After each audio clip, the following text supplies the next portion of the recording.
And earlier today, we got this at Target, right? Mm-hmm. And I'm gonna be opening it. There's the side there that opens up on that side. And then after he opens it, I'm going to customize it. Or known as painting it. Yeah. And scratching it with the Dremel. I'll probably just use the X-Acto to scratch it. Oh, here goes the character. We got a leaf on the floor. So it looks like a decent sized ship, huh? Okay.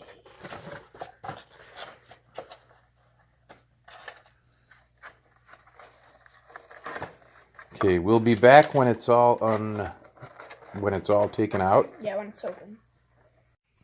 And we have gotten it out of the package. And we've got some instructions here. And it looks like they're in a couple of different languages. I'm going to set the missiles over here so we don't lose them. Wait a minute. Let's read these. Don't just assume. Okay, so the instructions say... This is how it opens. It opens backwards. Stick the things in the back end. Yeah, I think you've got it figured out. And it looks like they point up. Okay, so it looks like there's a little notch that it needs to go past. So we've got to push that down in there. And then it clicks. So you see the notch here? Yeah. Or yeah, I saw that. Thing. So we've just got to have enough hand strength to push that in. That's so loud. Yeah, I was like, click. It's like, now, it looks like on the instructions we've got two more pieces. Yeah, I have those. Go on. So you want to give those a go? Yes. Okay. Yeah.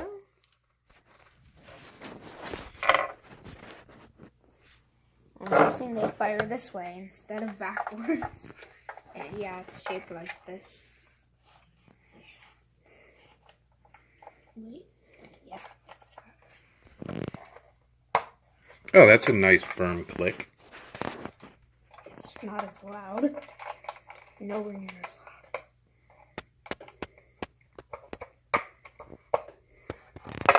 Okay, what's cool is it's already got some of the, simulated wear on it.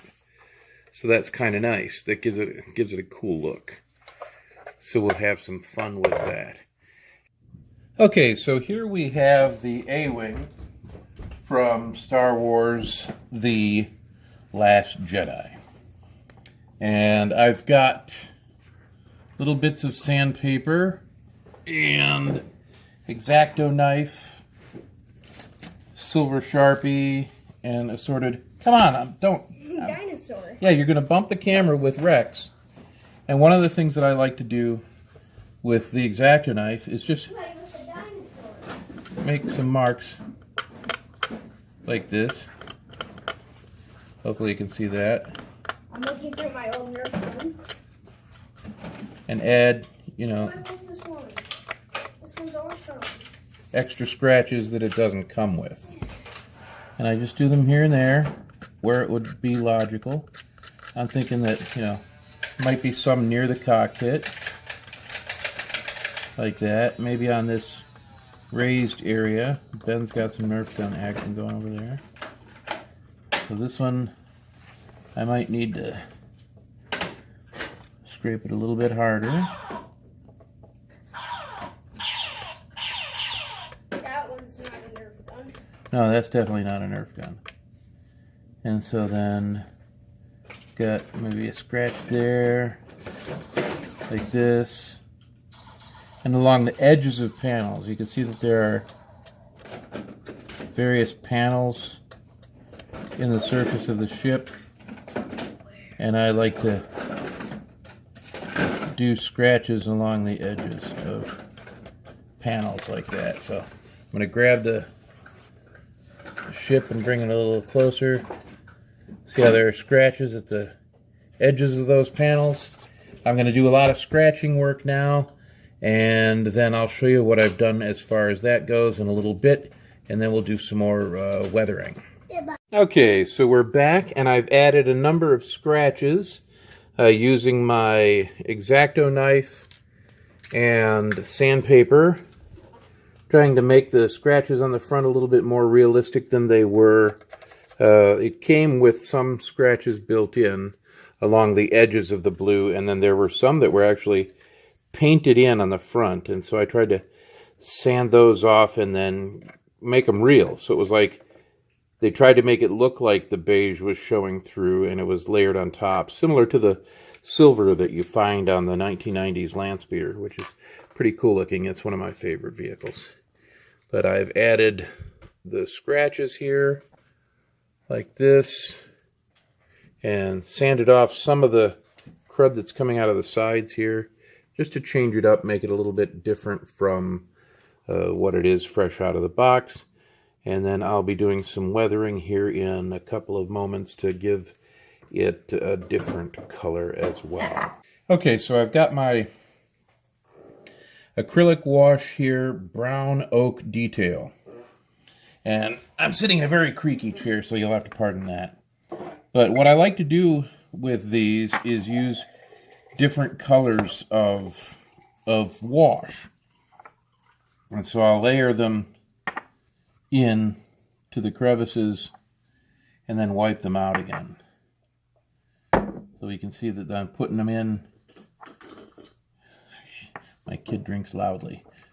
Like this. So you can see how those are getting into those crevices like this. And then, stop! Crazy boy. So then I try to wipe it out and make it so that it's not so much. And you, in the process of wiping it out, you can also spread it around so it ends up in other areas like that. Turn it over. And if you need to take a wet paper towel and just gently go over it like this. And I just keep doing it till I get it to where I like it. And if I think there's too much in any given crevice, I go like that, try to knock it out. And I go over the whole thing. But to watch me do the whole thing would be mind-numbing for you, so I'll be back. And here we are after a fair amount of brown goo weathering. So I've got a lot of brown in the crevices. And then I'm going to do some black goo weathering and show you how that's done. So let me show you that. Okay, I'm going to use black detail wash from Model Masters and shake it.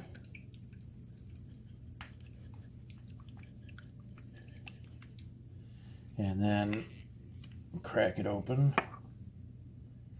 Get a fresh Q-tip and add some of this to the ship. And I'm going to want to try to have it look really cool. So I think the front edge here, I'm going to try not to wipe as much of it off.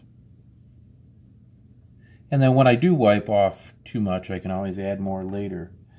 One of the things that I've found with my ships is less is more. I don't like a whole lot of crud. I'll see sometimes ships that are really cruddy. And it depends upon what you think the ship has been up to. You know, it's like if you think the ship has been just like going through all kinds of stuff, you know, then yeah, you're going to have it be really dirty. But if you think it's maybe, you know, just been, I always imagine it's like, how would my car be? Like, well, I've never let my car, and I've let the interior of many a car get loaded with junk. But typically the exterior, you know, it rains, a lot of stuff comes off. Is the ship that you're detailing left outside? Does it get rained on? what are some of the environmental conditions that you're going to find with that ship that would give any indication as to how your weathering should be done. And maybe that's why they call it weathering, I guess. I don't know. I'm going to move this. I'm going to put a cap on it because I knocked over some of the brown. And so I've got a wet paper towel here. And I'm going to go over some of these spots where I've put crud. And I'm going to just wipe till I think I've gotten plenty off. Okay, so move it around a little bit. Got that. Okay. That's giving some character to it. Not too much. Try to go a little bit more gently on the front here. We go in that direction. And over here I smooth out what was obviously, a bunch of Q-tip crud. It's like, okay, I got Q-tip crud there. And then I'm going to dab a little bit with a slightly cleaner Q-tip. Like that to blend the edges here and there where I think they need blending. Try to make it so that it's not too obvious. And I'll get back to you in a few minutes. Okay, so I've done some of the black now and given a little more detail here and there to the ship. Kind of get an idea of where I'm going with it. I'll probably do a little bit more wiping, try and blend a little bit more. And I have to do the back end. I haven't really done anything with the back end yet because I've been holding it by the back end. So I will work on that and show you how it turns out. Okay, I've done a lot of the back end here now, where there's